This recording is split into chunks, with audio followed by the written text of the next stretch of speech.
actually think you have the time to spend an evening with me? And if we go someplace to dance, I know that there's a chance you won't be leaving with me. Then afterwards we drop into a quiet little place and have a drink or two. And then I go and spoil it all by saying something stupid like I love you. I can see it in your eyes that you despise the same old lines you heard the night before. And though it's just a line to you, for me it's true and never seemed so right before. I practice every day to find some clever lines to say to make the meaning come through. But then I think I'll wait until the evening gets late and I'm alone with you. The time is right, your perfume fills my hair, the stars get red and all the nights so blue. And then I go and spoil it all by saying something stupid like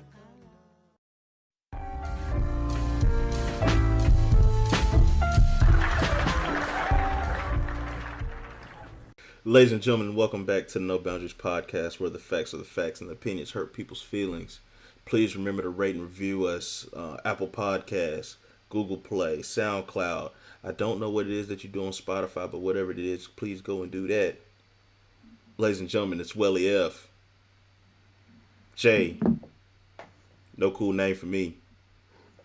How you doing, man? Only on MB snippets. I'm good, man.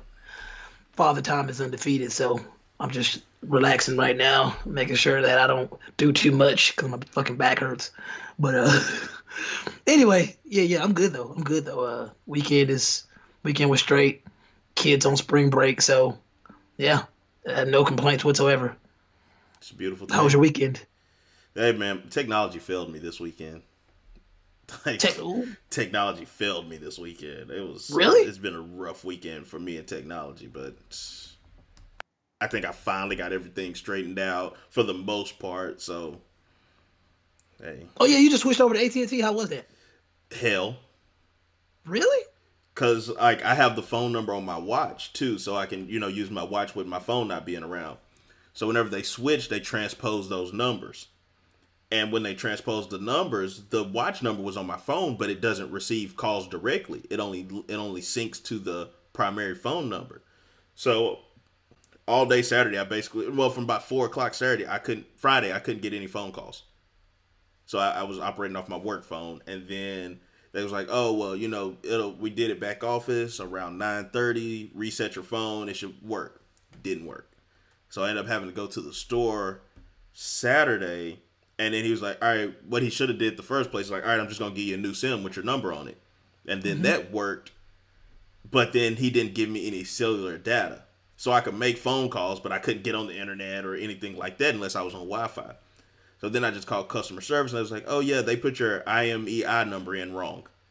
So I read off the IMEI number and it works. And then I was having issues with my watch because I'd get text messages on my watch. They show up, but if I send anything, they didn't show up on my watch. And so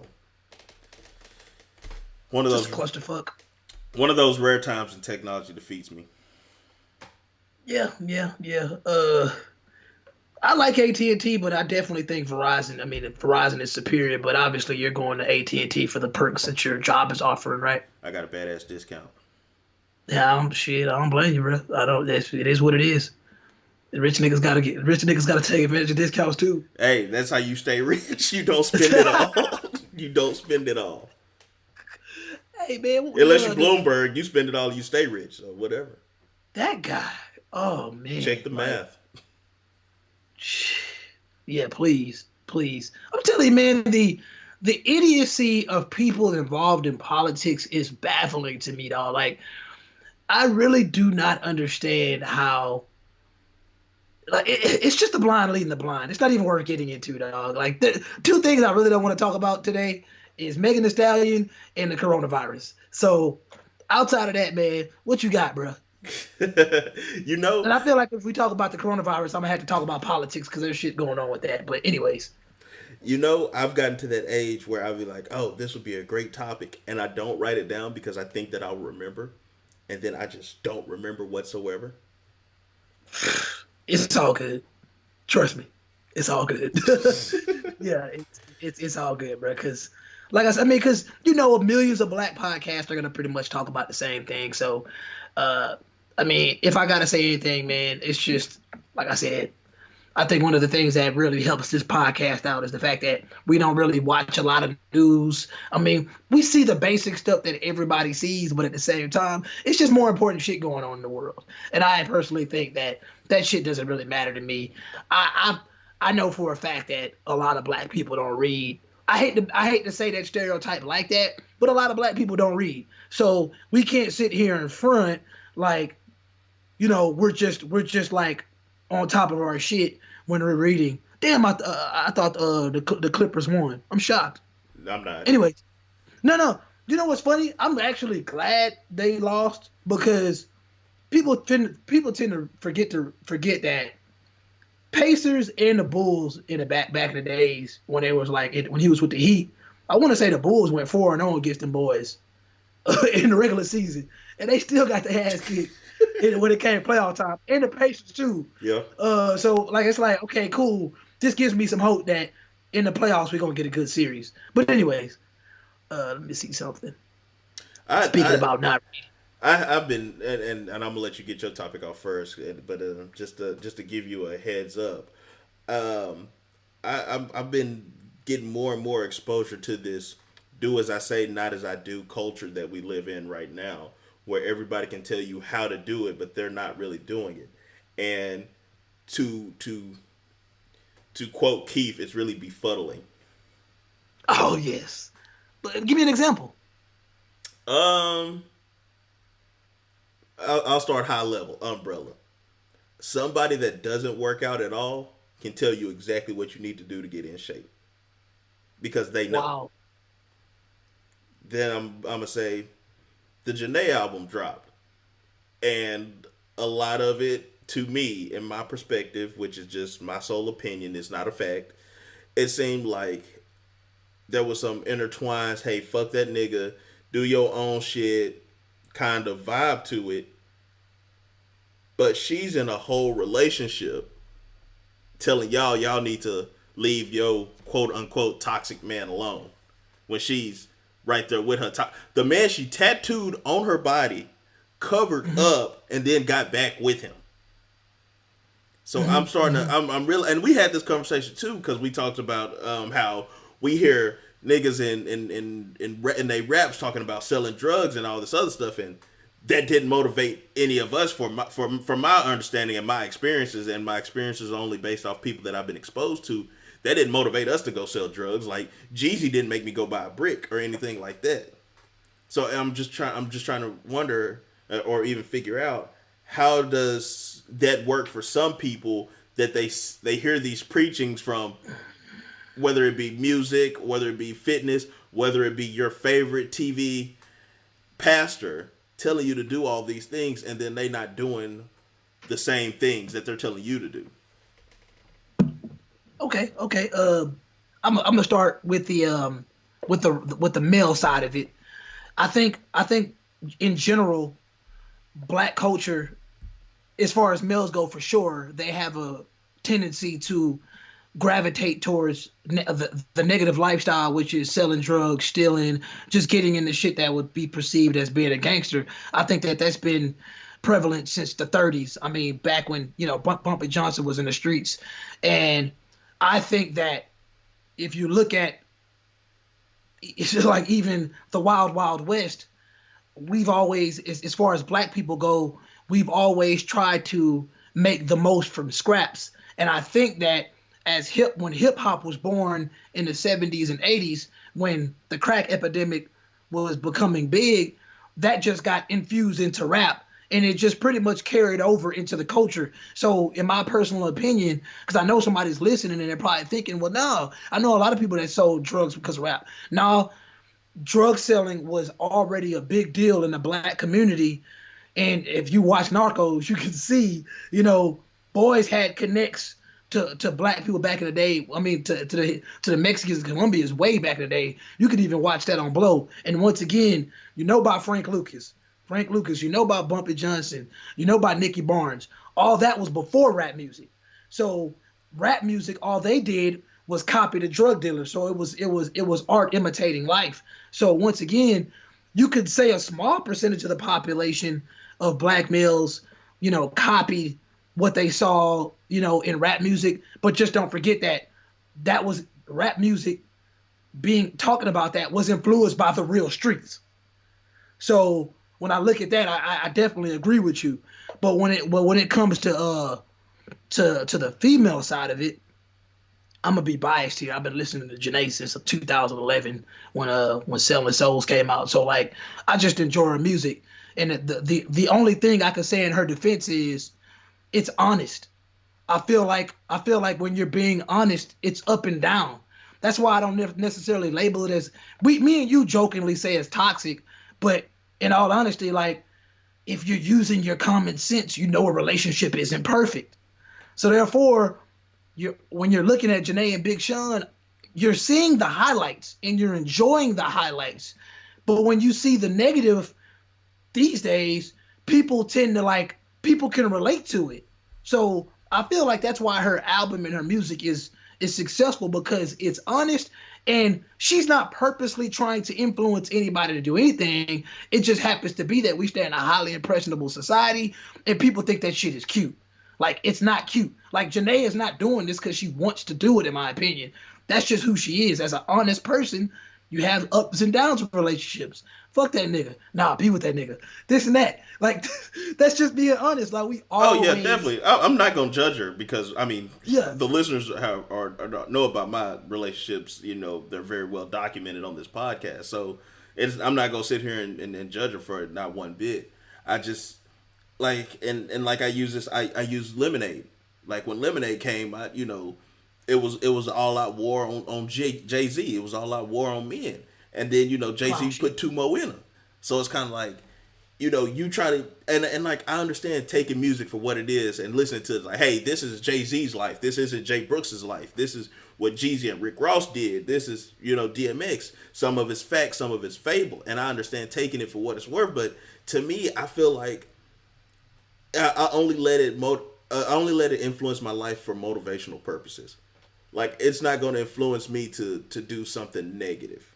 And I guess you could look and say getting out of a situation could be motivational and helping you through it, anything like that. But as far as like motivate me to sell drugs or to scam people, like you got. I'm gonna stop you right there. See, that's the wild thing, bro. Like, have we ever had anything like a hot girl summer? And listeners, if you're listening, shoot it on SoundCloud. That's an honest question.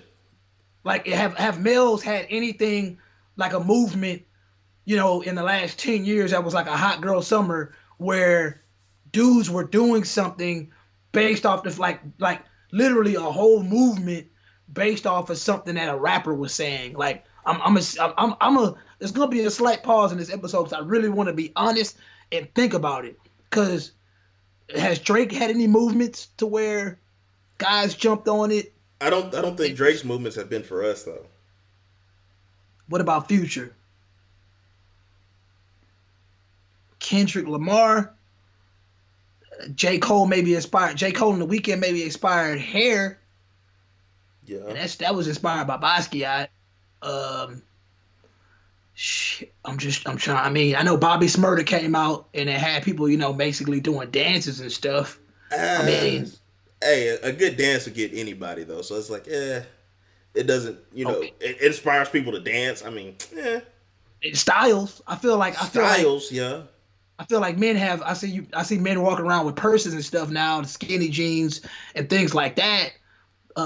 Slang, of course. Slang, yeah. And then just not to pick on Meg, I mean, has there been any other movements besides Hot Girl Summer? I mean, we had City Girls. I guess you could say Hot Boys. What was that about? Was it Hot Boys a response to City Girls, or was that It, was that like it was a response. It was men attempting to be like the women. If y'all are gonna have a hot girl summer, a city girl summer, whatever, we're gonna have a hot boy summer or a city boy summer. Like it was just a response to. the City? So they had the City Girl. They had the City. So it was City Girl and Hot Girl. Yeah. Okay.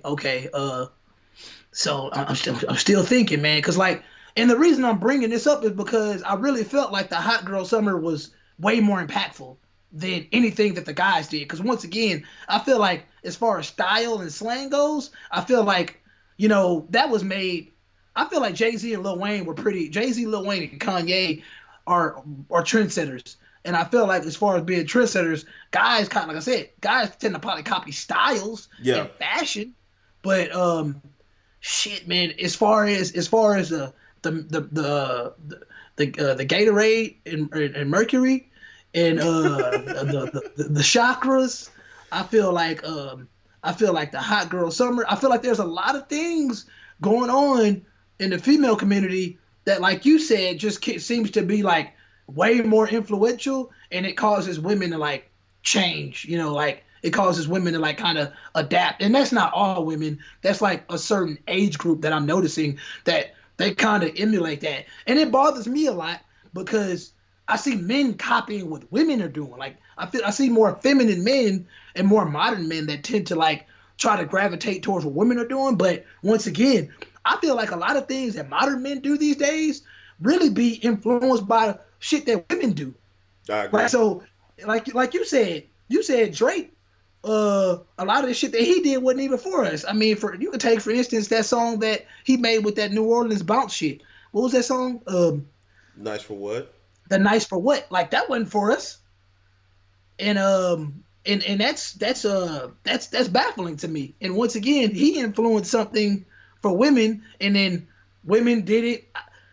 At the end of the day, I keep saying this, but I really can't pinpoint anything that's trending in the black that has trended in the black community in the past 2 or 3 years that has been like really positive and not divisive, and like everybody could jump on board and say, this is what's up, this is what we all need to be doing. I can't even say that about Black Lives Matter, if I'm being honest, because I feel like Black Lives Matter did some good, but it did some damage as well, because every black person didn't get on board with that. Right. And then it was taking a lot of different directions. Instead of like, hey, you need to be more self-aware of what's going on in the black community. It kind of turned into all right, I'm only worried about the black community and I got to ignore what's going on outside of it. Yeah.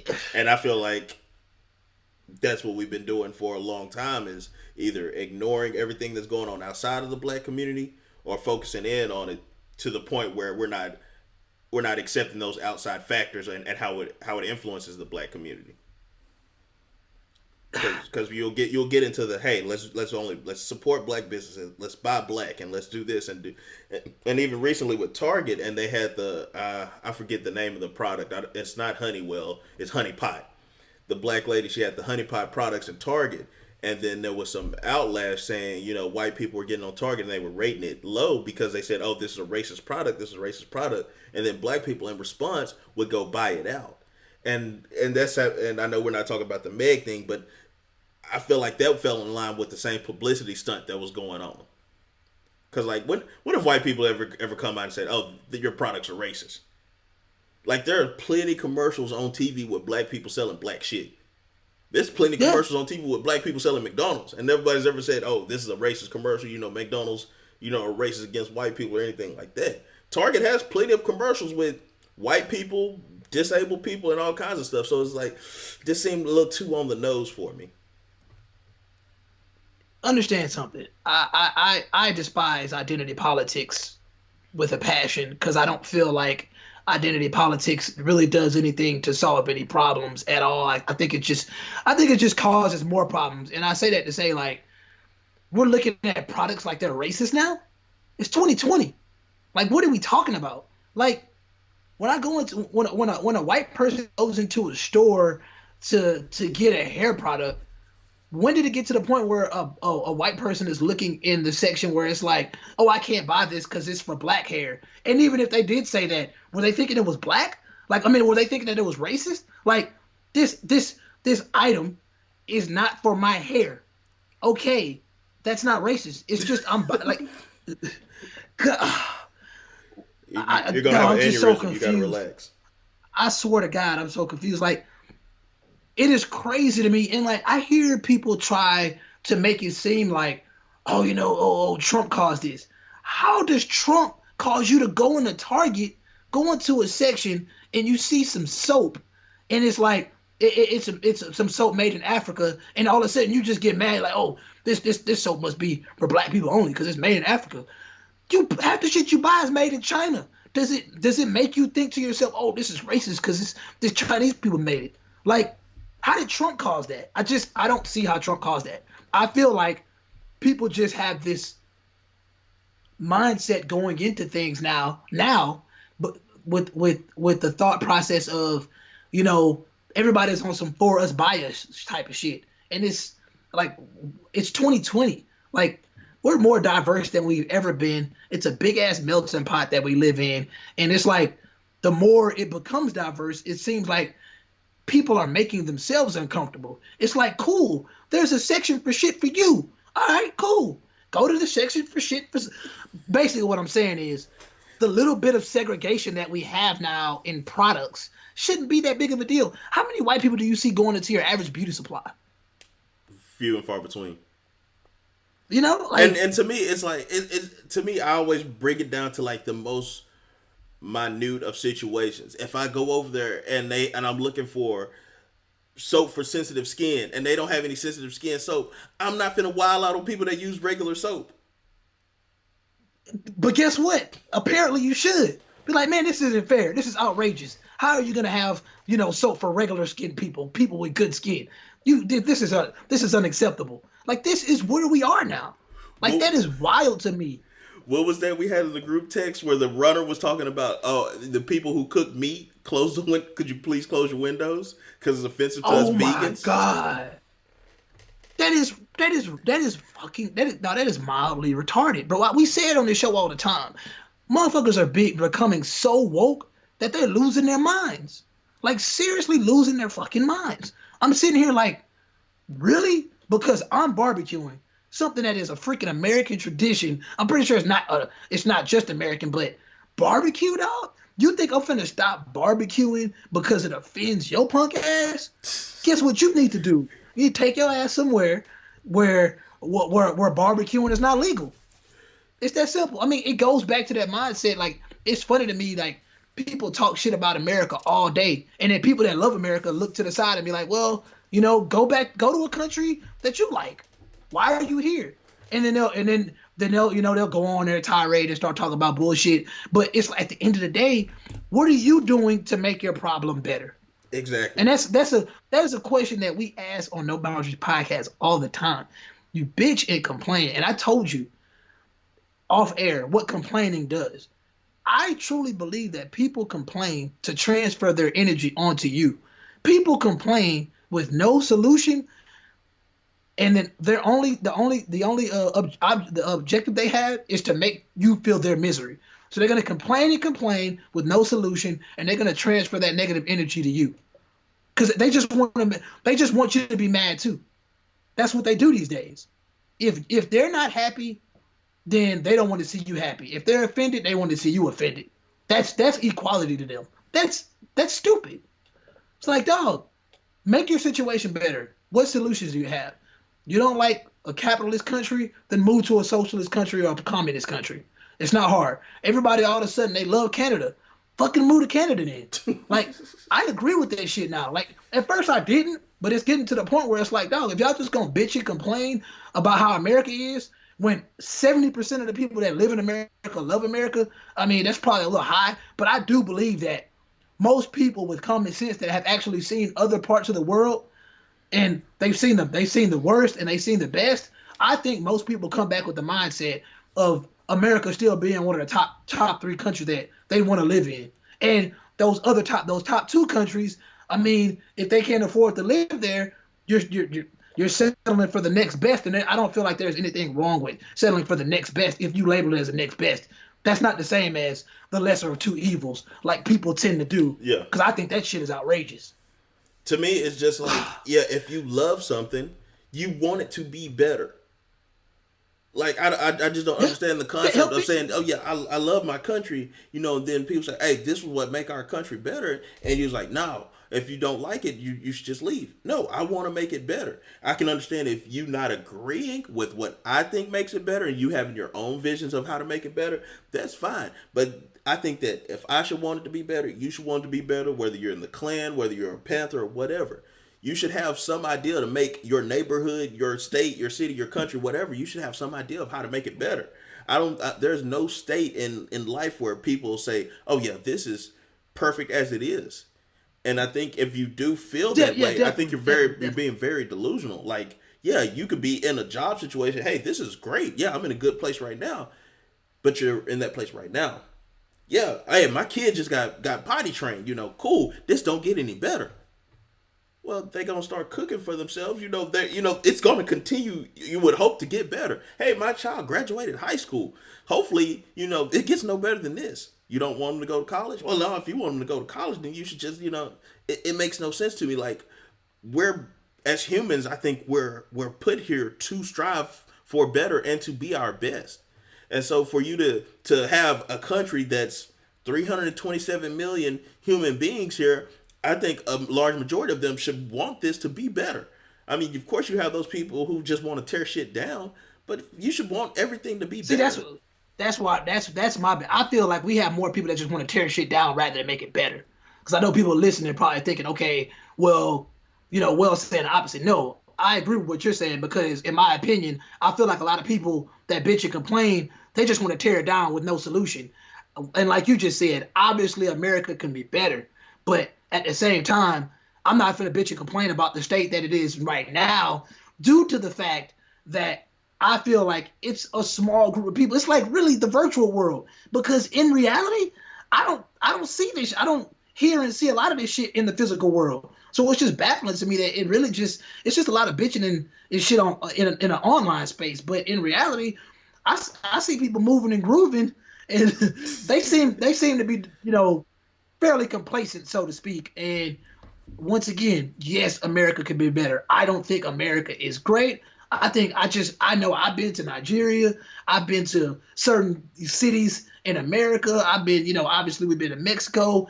And like, I've seen some shit to realize, okay, you can only wonder what America could be like, would it be like. You can only imagine how America has grown. But because you hear stories about the history of America, you obviously know America comes from slavery, and it's almost like people literally will say times are worse now than it was 100 years ago, and I'm looking at them like, nigga, we were slaves. What are you talking about? like nigga, we had to drink at separate water fountains. What are you saying? Like, I don't get people, man. Like, so yeah, like I agree with you. Like, America can be better, and instead of just bitching and complaining about it, like I said, provide a solution to make it better rather than just trying to tear it down. And I feel like people are tearing this shit down out of spite. They're just, a lot of people that's trying to tear this shit down are trying to tear it down because they're not where they want to be. And once again, they want to transfer that energy onto you so you can be mad too. And I honestly feel like when you're angry and when you're too happy, you tend to not think straight. Mm-hmm. And I think on the online space, a lot of people just tend to be very angry, and it feels like for no reason at half the time. It's like you're angry because you're broke. That's probably a lot. That's probably like 80% on you, straight up. It's like even in emotional situations, you have to keep your head on a swivel. Don't get overly happy about things. Don't be overly sad about things, because you might miss the next come up or you might miss the next pothole. So you really just have to be on a swivel and be ready for everything. Be reasonable, straight up. I mean, it's 2020, man. Like, I'm not saying it's like when you work in the warehouse world, like when you work like as a man, I feel like, I mean, obviously that's a more male dominated field where you have guys actually on the warehouse floor. You have more guys on the oil rigs and shit like that. Shout out to Hagens. You have men out there that understand that we have went 463 days no accidents. That's something to celebrate, right? Yep. But in those 433 days that having no accidents, on that 434th day, are we just not wearing our safety boots, taking off our hard hats, not wearing our safety goggles and shit like that? Because it's like, oh, we don't want to be cautious anymore because everything has went good for over a year and a half. Like, no. It's like, oh, well, now we perfected it, so let's, run back all the controls. You perfected it because you stayed aware, you stayed reasonable, you stayed cautious. You know that you stay in a time period where you just can't leave your car door open. We talk about complacency all the time. Straight up. And within complacency, you can be complacent if your system is prepared for chaos. I was just saying, because complacency, routine, like Casey say, synonyms. Straight up, bro. Just saying, though. But man, people just have to, in my honest opinion, I honestly feel like if I'm gonna be honest about America, I know it's never been perfect for black people. It's never really been perfect for minorities. But I mean, we can all admit that the late 90s, early 2000s were good fucking times. And I feel like once that recession hit, you seen a transition in a lot of shit. And I think for the last 12 years, Americans have just been tripping, bro. Like, it's been wild out here. I had a conversation with a homegirl the other day, and I feel like one of the biggest problems in America as a first world country, I don't think I was reading something the other day where they was like, we don't label them first and second and third world no more. But whatever. I read that because it was like third world. It's basically based off of the war. Like how you felt after the war, the last World War was over. Like it has nothing to do with resources. Oh, so I've been saying that shit wrong forever. Yeah, so me I'm gonna too. just say, we stay in the Western world. We stay in America, and I feel like as I look at America, I feel like there's, as of 2020, I can officially label the symptom of Americans as people that are suffering from delayed maturity. And damn, in response to the coronavirus, which I'm not gonna get, I know, like I'm not gonna get into it, but the response to the coronavirus, I think is a response of immaturity. That's a response of lack of common sense and intelligence. And I say that to say that people are treating the coronavirus like Y2K almost. Mm-hmm. And even with Y2K, I don't think people freaked out to this, I don't think the mass hysteria was on this level. And I'm like, we're just talking about a flu here, a strand of the flu technically. And people are prepared for this shit like they're about to go into their doomsday bunker. And it's wild to me that the flu, it kills more children in a year than it kills anybody else. But then this virus comes through and is killing elderly, and everybody's losing their mind. And like I said, I feel like that has a lot of the fake news that is generating mass hysteria in general. I think that it works so well because we're so mentally immature today in America. Like, we're immature as shit because once again, yeah, we post the memes here and there, but I feel like nobody takes anything serious anymore. And when we take things serious, it's almost like we go full retard with it. It's kind of like when we end up in serious situations, we're here for the memes, we're here for the humor about it. Like even with the politics, we're here to see Joe Biden mess up and say he's running for Senate when he's running for president. We're here for the memes of a Corona in the refrigerator standing away from all the other condiments in the refrigerator. Like that's what we're really here for. It's like, okay, I think maybe we feel like we're beyond facts at this point because we're just kind of like, oh yeah, we know this is dangerous or whatever. It's yeah, we know to be cautious, wash our hands, whatever. But now I'm gonna get these jokes off. Yeah, dog. Speaking about science, bro, I know you seen that shit that I posted the other day. Happy World Obesity Day. I did not see that actually. Dog, apparently March 4th, 2020 was World Obesity Day, and this chick, Sophie Hagen, my bad, Brandon, I'm sorry she shares the same last name, but unfortunately she does. It says, Happy World Obesity Day. Let's change the narrative. Fatness is not dangerous, an illness or something to be cured. Some people are just fat. Let's use this hashtag to instead celebrate fatness in all its forms. I'll tag some of my favorite fat people here. You do the same. Child, if you don't get the fuck up out of here. No, see, What bro. the fuck? See, some people are just short. Some people are just tall. Some people are just black. Some people are just white. But you can't say that some people are just fat. Like there's elements that get you to being fat. It's just gonna be like, hey, I'm fat. Hey, you know. I'm gonna say this, bro, because I don't want to get into that Lizzo shit again. All I'm saying is obesity something really we need to be celebrating? Let's just be here. Because now we're getting to the point, like I said before, we're not being serious now. It's getting to the point where if you really think about it, Black History Month is becoming trivial. Based on the fact that when you look at the shit that's being celebrated daily and on a monthly scale, the shit is becoming to the point where it's like, shit, y'all celebrating World Obesity? Well, fuck it. Let's celebrate, people that walk funny. Like, it's Funny Walker Day. You know what I'm saying? Like, but I mean, there is a day. I'm sure there is a day, like, they have those calendars where they got all those random days, and that's what I'm saying. Like, we getting carried away. Like, we just getting carried away, and a lot of this has to do with immaturity. It's just a bunch of people that want to get some talking points off, and I really feel like they do. I low-key feel like a lot of this shit that's being done, people are behind closed doors thinking to themselves and laughing. Let's see if we can get away with this shit. I honestly think that's how Slut Day started. I think Slut Day started like that. I think the slut. It was a joke that went too far. Yeah, like, I mean, today is International Women's Day, and pretty much all I'm seeing is a bunch of women standing around protesting with no shirts on, just showing their titties, and they just got random shit on they posters, random shit, markered on their chest, and I'm just like, what are y'all doing here? What is this proving?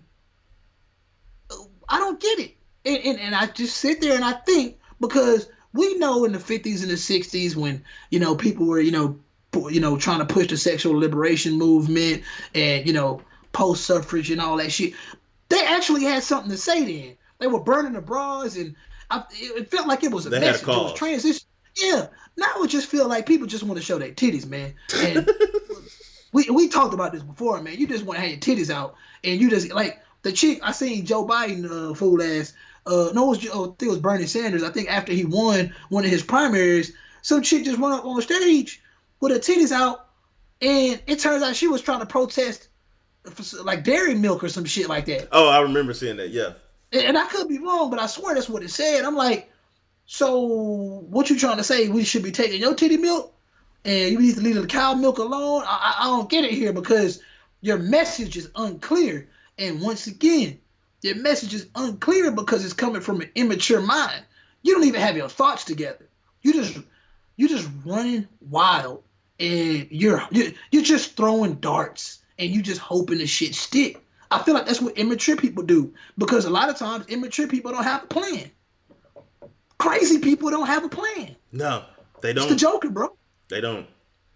But then I also think the craziest of people have a too detailed plan. Because I think the people that overplan to the point where it's like, hey, this is going to happen on this day at this time, and it's not like a meeting or regularly scheduled programming. Hey, y'all cuckoo for Cocoa Puffs.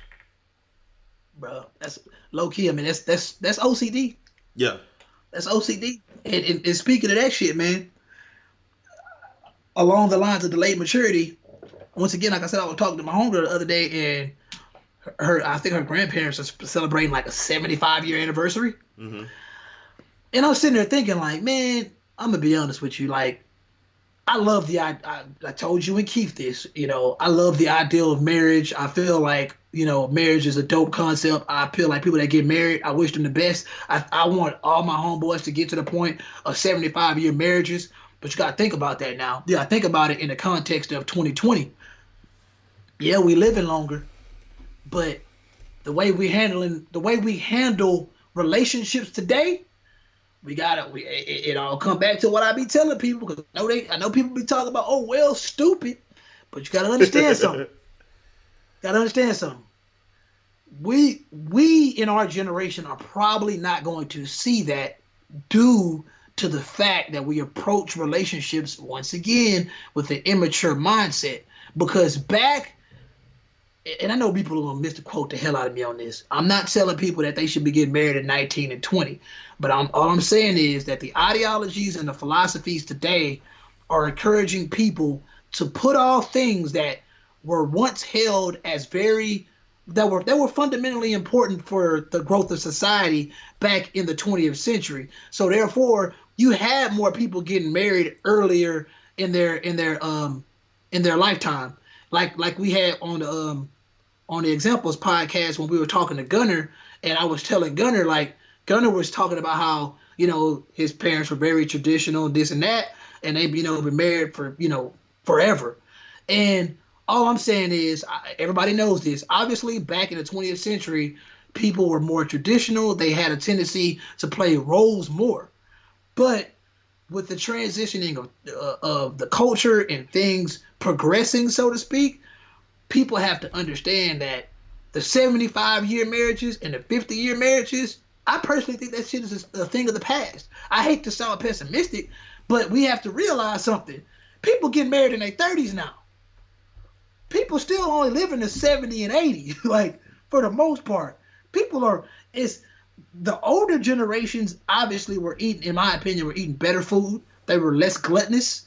Like, once you could see the shift in obesity in the past 20 years, because let's just be honest, obesity in their 30s and 40s, come on.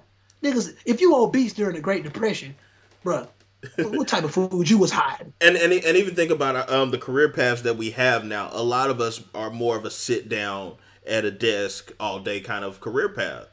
A lot of our the generations before us were up on their feet, and whether it be factories, warehouses, or whatever, what have you. So they moved a whole lot more than we do now. So if you don't move at work and you don't go home and move, then that fat just sits on you. And I'm a living example. I say it all the time, man. The milkman used to walk. The mailman used to walk. The paper boy used to ride his bike. Everything is automated now to the point where, for somebody to say that something's difficult, I think that's just a product of laziness. And once again, I'm gonna say this for the millionth time: it's immaturity, because you have to approach something with an immature mindset to think that it's hard if the shit is automated. It's doing it for you. You don't like washing dishes? Put the shit in the dishwasher. You don't have to sit there and fucking put up clotheslines in your backyard and hang your clothes up to dry. You put the shit in a fucking dryer. You wash your clothes in the washer. Just come on now. Like, let's just be serious. Mm-hmm. It's 2020. Shit is fairly easy. I'm not finna sit here and say shit is super affordable, but shit is fairly easy. And with me saying all this, I just want people to understand that the reason I brought up the 20s and the 30s and the past generations, and the fact that I don't think that we're going to see 50 and 75-year marriages, is because shit is so easy now. It's so easy to get into it and so easy to get out of it. There you go. It's that simple. Our older generations didn't believe in divorce. Divorce didn't really become a normalized concept until like the early 70s. And then that was really a Hollywood thing, because to this day, I still think that people that get divorced got money, bro. Like, you ain't just jumping in and out of marriages and you're thinking that this shit is cheap. Like, divorce ain't cheap, dog. We saw it on Marriage Story. It's levels to this divorce shit, but divorce ain't cheap. And once again, divorce is a normalized concept. People go into marriages thinking, oh, if this shit fail, we gonna get divorced. Yeah, that's the normal mindset these days. We'll just split and go our separate ways. There is no, hey, this is it. Like, this is all or nothing. People always keep that in the back of their mind. And also, people don't feel like it's all or nothing unless it works in their favor. Like if I'm in a relationship, I start putting my hands on my girl, she decide to leave. Oh, I thought we were all or nothing. And that's the rebuttal to this though, because it's gonna be a man or a woman that's listening to this podcast and be like, hey man, my grandmother used to get abused by my dad and blah blah blah. I'm a firm believer. Y'all know this. I'm a firm believer in red flags. You know, people put a mask on, yeah, but there is a graduation process to beating a woman or to putting your hands on a woman. Yeah. I argue that to the grave. You ain't just waking up one day in your marriage and hitting a woman. You saw the signs. Like, but the thing was back then, that shit was common. So, you know, in the woman in our great grandparents and our grandparents' defense, especially on the woman's side, that shit was common. They seen their dads do it, blah blah blah. But it's 2020. If you with a guy that is emotionally abusive and physically abusive, and you stay there, I'm not on your side. I'm not on either one of y'all side. I feel like y'all that's a certain level of negativity that no one should allow. And if you ignore that red flag, then I mean, and then you get married, it's like, come on. At that point, Jay, well, what were you thinking? It's like, well, clearly he was already hitting you. He was already abusive somewhat. And then you got married, and then you get divorced 6 months later. It's like, hold on, what really changed? I don't think that much changed between when y'all was dating a year ago to when y'all just up and decided to get married, and now he hitting you. Like come on, man. Like, now at this point, if you've been dealing with the abuse that long, I'm looking at you like, well, shit, you came in this motherfucker with the mindset of you was gonna get divorced if he hit you in marriage. Like, you thought that the marriage was gonna make him, you know, handcuff his hand behind his back. Like, I just, once again, I don't get the mindset of people that go into these marriages. But once again, we know they go into these marriages with the mindset of, I'm gonna divorce this guy or divorce this woman if shit don't work. And I think, and this is conversations that I've actually had with men and women. You get so trapped, whether it be financially or whether it be, I want to say availability, that you really can't. Because I was talking to this woman. She was with this guy, and I was like, you know, if you hate him so much, why are you still with him? She's like, he just helps me out so much. Like, with my life, having him being able to pick up my daughter and be able to take her, you know, places while I'm still working, I need that. And so basically I have to use him for that. And I was like, okay, I understand that. Like, yeah, you can find some alternatives, have a friend or do whatever, what have you. But I understand that that person being there for you to support you and help keep your life balanced. So, hey, you putting up with somebody, because at the end of the day, it's their decision. I've talked to people like, hey, if I leave this person, I'm gonna be so strapped financially that I can't live on my own. So I have to stay. Hey, you know, so the solution to that is, you know, everybody needs to live a lifestyle that they know they can be financially independent. For sure. That I feel like I understand that reasoning for staying in a relationship, but if you're staying in an unhealthy relationship due to financial reasons, man, that means that the lifestyle you were living before, that ain't what's up. You should have changed a lot before you got into this relationship to at least you wouldn't have to depend on somebody financially. That's a bad playing field to get married on nowadays, for sure, because we already know that contributes to a high amount of the divorces that happen in 2020, 2020 America. But also you don't see that on the way in. Sometimes you get deep in there and then it's like, oh shit, I'm literally tied to this person for reasons that I don't want to be, but I can't go anywhere. You don't see that. You don't necessarily see that on the way in. Some people, like you say, some people see the red flags and they run through them, and then, you know, the red flags are still there at the end of the race, and so you're going to have to deal with them eventually. But sometimes you don't see it on the way in. I feel like our listeners hear us say red flags so much that if they're really a listener, I feel like red flags ain't even a problem no more. I think at that point it's probably more along the lines of codependency, sort of like what was that sister, the twins on You Love and you know, they were 40. Yeah, 40. Love and 40 were very. I think that is the best example of codependency that I've seen in the last in a while, bro. The Like, best worst example. I guess you could, yeah, I guess you could kind of say BoJack and damn, he was Diane. codependent on a couple. Yeah, BoJack Princess and Diane. Caroline. Yeah, he was Holly codependent. I mean, Huck. dog. If you're listening and you don't really understand codependency, go to your Wikipedias and do your Googles or whatever. And I know a lot of people are realizing, oh, I was dealing with a narcissist, I was dealing with a girl that had cluster B tendencies. People are starting to understand PTSD and stuff like that. Look at codependency, because codependency tells you a lot about yourself. You can't blame codependency on anybody else. Maybe your parents, but I think codependency is something that a lot of people overlook, because now people like being victims and people like putting the blame on other people. But if you look at your situation and you're trying to figure out another reason to why you possibly can't leave somebody alone, being codependent is probably something that you may want to look into. A lot of people suffer from that and they don't understand why. And that's why I say, like, Love and 40 were real good examples of that, because I don't think it gets any worse than Love and 40. Love and 40 was bad. Real bad. Yeah, they was bad, man. But you had said something, and I forgot what you said, but it made me think about one of the blog posts that I found. There was a guy posting something that, to me, that was pretty. I felt like it was white knightish and simpy, but I agreed with it though, because he said either he wants to marry you, and I felt like that's why it was white knight and simpy, because he's pointing out he is like, okay, both people come into a relationship and they'd be like, man, I want to marry this girl, and the girl is like, I want to be married to this guy. That's not just a one person decision. That shit pisses me off. But anyways, it's either he wants to marry you or not. You ever see how fast a man acts when they find that what they're looking for?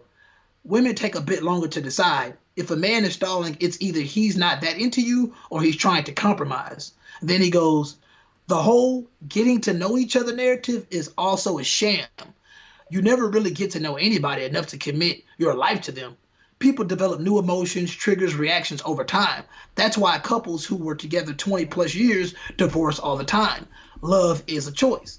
And obviously people listening to this are going to have different parts where they argue it. But like I said, I do believe, because we talked about this on your birthday, on the statute of limitations episode.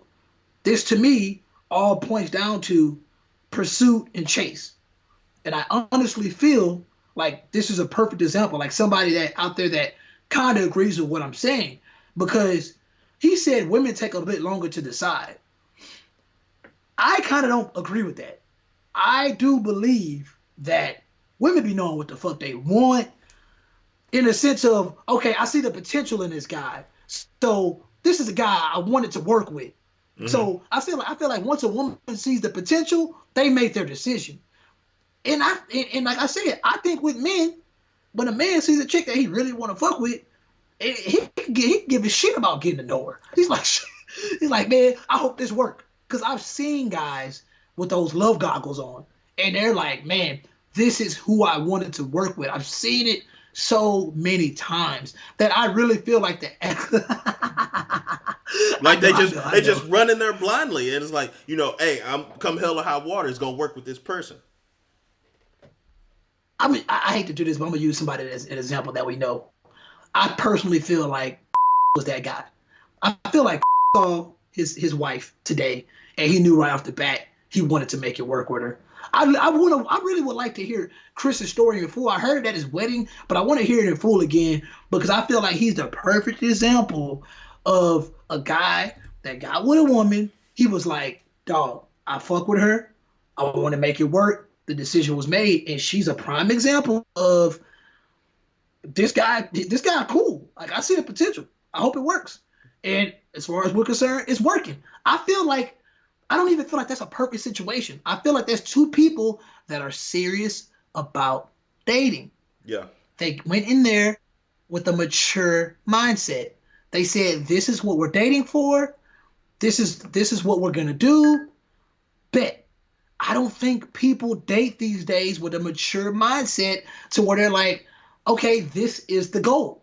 to get married, to get to this next step. You know, like if you're getting with somebody, like you're platonic friends with a girl that's freaking beautiful, you like her, everything's cool about her. She feels the same way about you, but guess what? Neither one of y'all are really serious about that next step. Y'all just enjoy each other's company. Y'all are sexually attracted to each other. But in all honesty, I don't really see no future with each other. But nobody wants to say it. Yeah. It's that simple. I couldn't. I guess you don't have a rebuttal. I mean, but no, like I get it. Like you say, you'll see it, and you'll see this woman's like, hey, I wanted to work with this woman. I want to work with this man. I don't care to get to know him, and then you get into this relationship, and then you start learning about this person, and then you either say, hey, yeah, I'm still gonna try to make it work. I'm gonna adjust myself to be able to maneuver in these changes that I'm seeing in this person, or you get in there, you say, oh shit, this isn't the person that I thought they were, and I'm gonna get out of it. And like you said, they were a prime example of, I seen this person, I want to make it work with this person, and I made it work with this person. I didn't, when there was fear or when there was a disagreement or something minute, they didn't run away. They stuck it out. So it's kind of like, and that's where you have to be. They know what they want. You know what you want, yeah. And like you say, he said, men take a while, or women take a while. Men don't always know, because a lot of the time men are playing the field like women are playing the field. So you have to feel somebody out. I know there's times when you have somebody in mind and you're waiting for them to get their bullshit together so you can go up to them. But a lot of times you got to feel people out, especially in this day and age, because you don't know who DMs. You don't know what the hell else is going on in this day and age.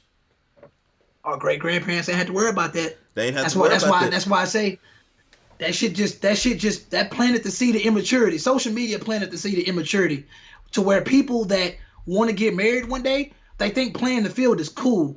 And when in actuality, if you look at the traditional mindset of wanting to be married, it wasn't really a play the field type of mindset back then. It was like, I'm going to get out here and I'm going to try to find somebody I wanted to work with. You could look at that like playing the field. But when you're playing the field from a local mindset compared to a fucking international citywide mindset, international, it is insane. And that is, to me, that's immature. Like but we're all victim to it. We can all say like, damn, like I am really looking at marriage and long-term relationships in a negative and an immature way.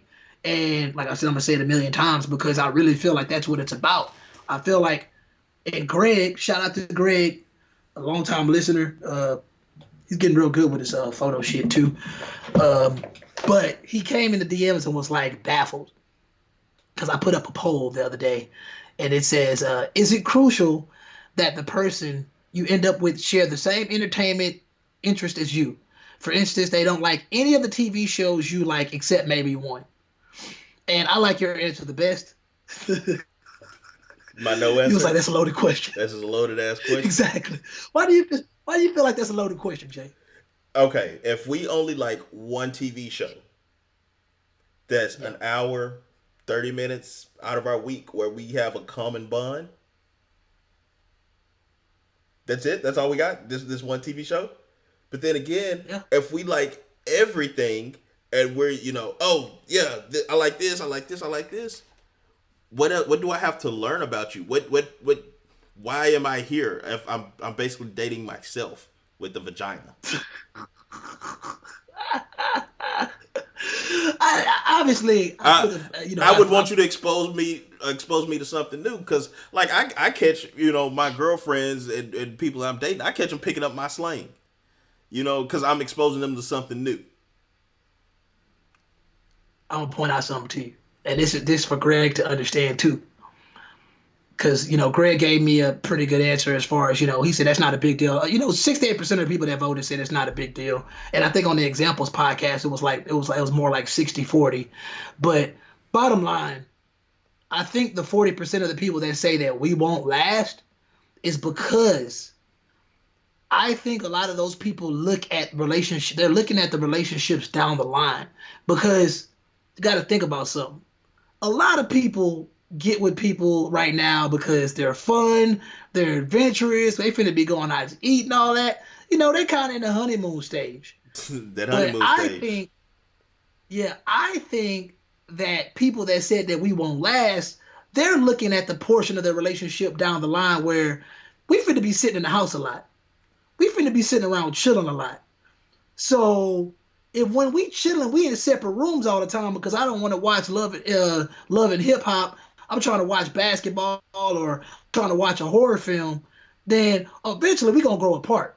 And for all those wondering why the intro was what it was, that's why the intro was what it was because I was watching Better Call Saul, and that song came on, and that whole sequence was basically how Sal and Kim Wexler pretty much they were growing apart due to the fact that they were lacking that connection because Saul wasn't, a lawyer anymore. He's fucking selling cell phones and shit on some thug shit. And then Kim, Kim back in the, she in the courtroom busting ass and like you could see the disconnect. So I felt like that was the perfect song. The song probably doesn't make sense to a lot of people, but I'm just pointing out to say that realistically, when you look at a relationship for the long term, you can kind of see something like entertainment interest being an issue if you know that, damn, we're gonna grow old together. We have to enjoy like it. I feel like that's the same thing as somebody saying like, damn, you don't want to play dominoes with me. You don't want to shoot dice with me. You don't want to. You don't know how to play spades. You don't know how to play spades, and it's like shit. Like we don't have anything in common. And I think that entertainment and how you entertain each other in the house is more important than people think. So, but either way, I don't disagree with what anybody chose. I just think that some people have a tendency to kind of just like be in the moment when they answer that question. And then there's people that are like, damn, down the line, if we don't share any entertainment interest, that says a lot about our personalities. So I agree with you. Like, you're like, damn, what else is there? I mean, don't get me wrong. I have no problem with you sitting downstairs watching a Lifetime movie while I'm upstairs watching the game. I have no problem with that at all. You don't. But I don't think the majority of our time in the household should be spent in separate rooms. Shit, with the person that only likes one of your TV shows and she don't know how to play spades? I don't know, bro. I don't know, bro. That shit might become a problem. But once again, I agree with Greg. I agree with you. I just, it's just one of those things that I kind of centrist on. But I definitely would hope that a girl that I get with likes horror films because I've been in that situation before where I kind of like was looking at a chick and was like, damn, she likes horror films and sci-fi movies. This is cool. Like based on that, like I know long term down the line this could work. But even in that situation, I kind of looked at it and was like, oh, she could do better. Us both like a horror films is not gonna be enough. But then I'm not gonna lie, I'm kind of giving women the side eye that I really liked, but they didn't have the same entertainment interest as me. Horror films, they get all scary and shit. They don't want to watch it. It's like, that's a problem. I'm gonna give up the game a little bit, and I'm definitely gonna put hold music over this. But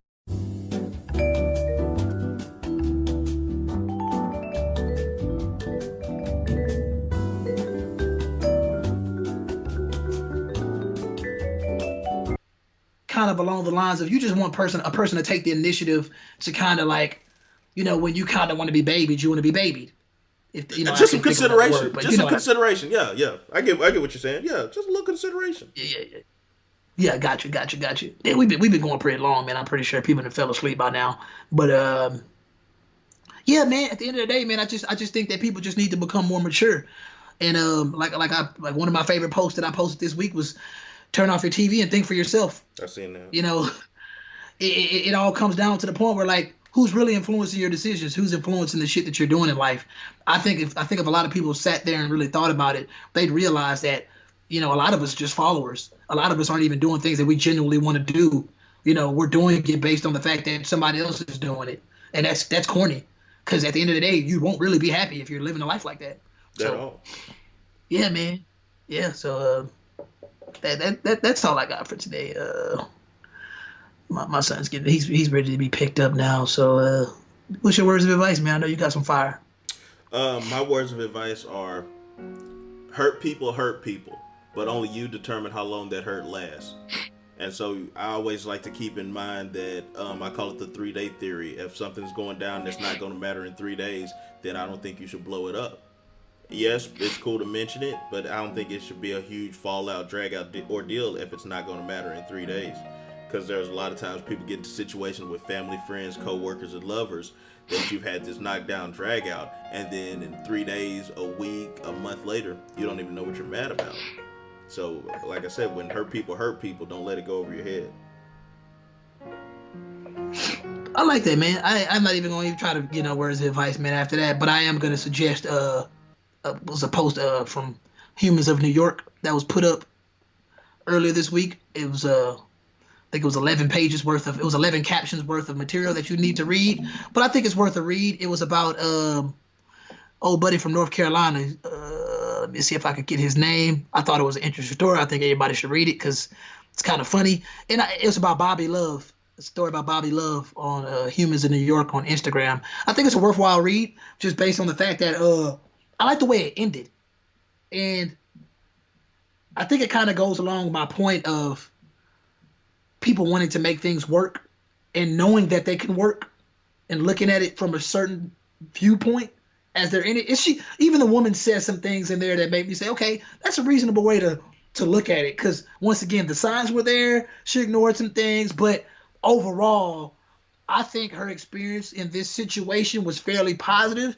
And just check it out, man. Humans in New York. It's the story about Bobby Love. It was posted like around February 5th. Check that out, man. It's a good read. And I promise y'all, we got an MB snippet coming. Maybe.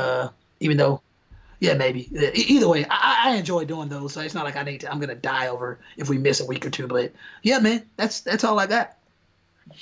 And you got anything else? Nah, man, that's it. Okay. That boy, what's his name? Obi Toppin? That nigga, that shit was wild. He didn't even travel. Yeah, that shit it looked like he didn't even jump high. It just looks like he was just long.